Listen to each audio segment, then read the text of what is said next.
Chapter 20, Dr. Buncle. It didn't matter that Dr. Buncle was practically 100 years old, and that he was so bent over it looked as if he were talking to the grass most of the time. It didn't matter that he was so old he called computers confounded contraptions, pants, slacks, and couches davenports, and that he sometimes forgot that Franklin Roosevelt was no longer President of the United States. None of those things mattered because Myrtle needed a doctor right away. Dr. Buncle had seen Myrtle many times over the past year, and there he stood in front of Boom's house, gumming a banana. "Dr. Buncle," Boom said, taking the old physician's hand, "can you come upstairs right away and see my sister? She's real sick." Boom bent sideways so he could see the doctor's face. "Oh, that's just wonderful," Dr. Buncle said with a large, toothless grin. "Wonderful? How can being sick be wonderful? Your sister is a delight, such a vibrant imagination. She always gives me a good chuckle. I'll never forget the time she used bubble gum to make chickenpox pimples." "No, she's really sick this time," Boom said, pulling gently on Dr. Buncle's arm, afraid that it might snap like a twig. He had heard that old people's bones did that sometimes. "She has fungus." "Then you're in luck, young man. I have fungus expertise, having treated countless itchy feet during World War II. Can you come and look at her? She needs some medicine." "All your sister needs is a pat on the head and a lollipop." Dr. Buncle took a stick of candy from his coat pocket and twirled it. It is my experience that girls are most fond of tangy tangerine." Boom pulled a bit harder. "Please," he urged, "she needs your help." But then a terrible thought occurred to him. "How much do you charge?" "I'm happy to see your sister at no charge," the doctor said. "Lead the way, young man." He began to shuffle his feet up the walkway in super slow motion. "Can't you go any faster?" Boom asked. "The trouble with your generation is that you are all in a hurry." Shuffle, shuffle. Boom kicked some rocks out of the doctor's path. He let go of the old man's arm and tried pushing him instead. "Whoa, Nellie!" the doctor cried, almost losing his balance. "Sorry," Boom muttered. Shuffle, shuffle. The scent of coffee drifted from the Broom's house, and that meant that Halvor was at work in the kitchen.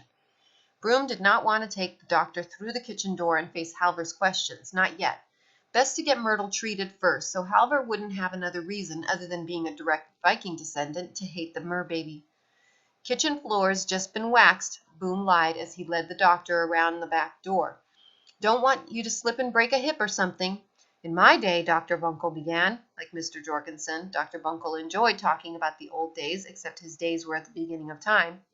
"In my day, we didn't wax floors. Wax was hard to come by in my day, so we used bacon grease and hair tonic." Boom pushed Dr. Buncle over a broken garden hose and around a garbage can where a chipmunk was stuffing banana into its cheeks. "In my day, we didn't have bananas in the winter. Everyone got scurvy." Shuffle, shuffle. Boom considered pushing Dr. Buncle in the wheelbarrow to speed things up, but the tire was flat. After an eternity, they reached the Brooms' back door.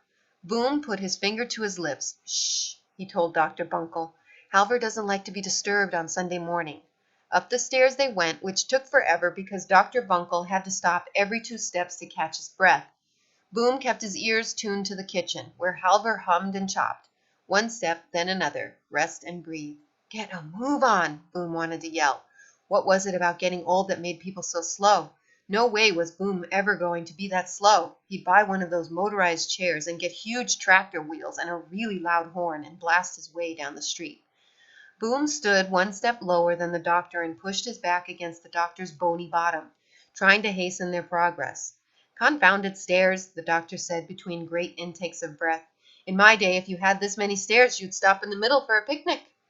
Myrtle emerged from the bathroom just as Boom and the doctor reached the second-floor landing. Fortunately, except for the magnifying glass, her hands were empty. "Where's the baby?" Boom whispered. "In the bathtub." She shut the bathroom door. "Hello, Dr. Buncle." Myrtle's fuzz had come in so thick that the skin on her neck and hands could not be seen at all. "I'm sick," she told him. Dr. Buncle adjusted his spectacles and twisted his neck. He clapped his hands with glee. "Oh, wonderful, wonderful! What an imagination!" Myrtle offered the magnifying glass. "Look, it's real. I'm really sick. I have ick." "Ick?" The doctor peered through the glass. Boom tried to convince himself that everything was going to be okay. He had found a doctor for Myrtle, and the doctor would give Myrtle some medicine. The baby was happy in the tub, and after church, Winger was coming over to start making plans to sell the special Meet the Merbaby tickets. The money would flow in, and good things would start happening. Boom! Halver called from downstairs. Don't tell Halver, Myrtle whispered over the doctor's head. Boom, do whatever you have to do. Just don't tell him about the merbaby. If he finds out that the baby made me sick, he'll send her away. I don't want anyone to take her away, please. Boom wasn't about to let anyone send the baby away. If there was one thing he was certain of, that was it, that the fact that Dr. Bunkle had really bad gas. It's going to be okay, he assured his little sister. Boom hurried to the kitchen, surprised to find Mr. Broom sitting in one of the painted chairs. The wind is getting into the attic, Mr. Broom mumbled, wrapping his palms around a steaming mug of Halver's thick coffee. I don't like the wind.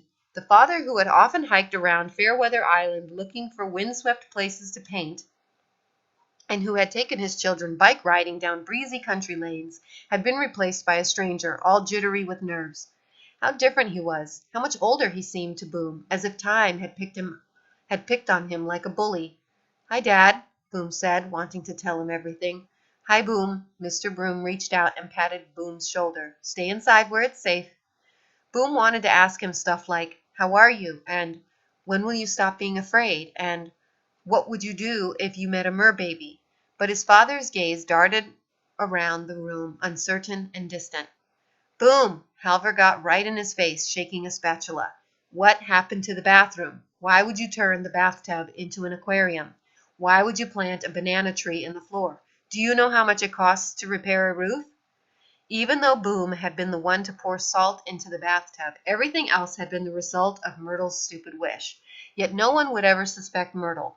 No one ever blamed Myrtle for anything. But Boom couldn't be mad at Myrtle, not at that moment. Not when she was really sick. Halver drummed fingers on his bulging belly. Did we agree that you could get a new pet? No, we did not. That cat is bad enough, stealing my big fish, but now there's a seagull walking on the counter. What do you have to say for yourself, Boom? No excuses came. Think. Should he begin with the banana tree or the crab that was scuttling behind Halver at that very moment? Boom's brain felt like a big black hole, like you could see through one ear and out the other. Sorry? Was all he managed to say. He took a deep breath, steadying himself for more ranting and bellowing. After all, a banana tree through the roof was not like stealing a pack of gum from the drugstore or kicking an apple into a window. It was bigger and it was messier. But Halver almost knocked Boom off his feet with a powerful wink. He got real close and whispered so Mr. Broom couldn't hear.